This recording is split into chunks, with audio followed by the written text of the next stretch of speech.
या व्हिडिओमध्ये आपण 3 स्विचेसचे एक प्रसिद्ध तार्किक कोडे पाहणार आहोत, ज्यासाठी तुम्हाला जरा वेगळ्या पद्धतीने विचार करण्याची गरज पडेल.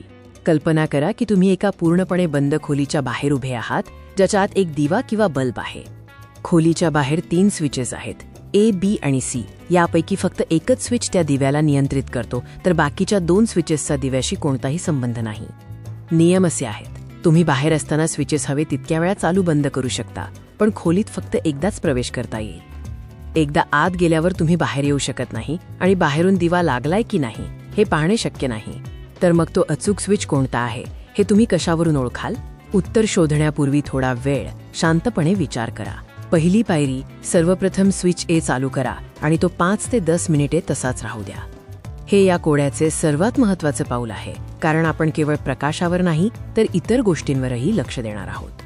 आता कृतीचा क्रम असा ठेवा: पहिले 10 मिनिटांनंतर स्विच ए बंद करा, लगेच स्विच बी चालू करा आणि त्यानंतर लगेच खोलीत प्रवेश करा. आता काय दिसते? जर खोलीत गेल्यावर तुम्हाला दिवा चालू दिसला तर याचा अर्थ स्विच बी हा तो अचूक स्विच आहे. पण जर दिवा बंद असेल तर त्याला हलक्या हाताने स्पर्श करून पहा. जर दिवा गरम लागत असेल तर स्विच ए तो अचूक स्विच आहे, आणि जर दिवा थंड असेल तर स्विच सी हाच तो स्विच आहे. थोडक्यात सांगायचे तर प्रकाशाची स्थिती आणि दिव्याची उष्णता यावरून आपण अचूक स्विच ओळखू शकतो. यावरून मिळणारा धडा म्हणजे अनेकदा आपण फक्त एकाच गोष्टीवर, जसे की प्रकाशावर, लक्ष केंद्रित करतो, पण कल्पकतेने विचार केल्यास आपण स्पर्श किंवा उष्णतेसारख्या इतर संवेदनेचा वापर करून कठीण समस्याही सोडवू शकतो.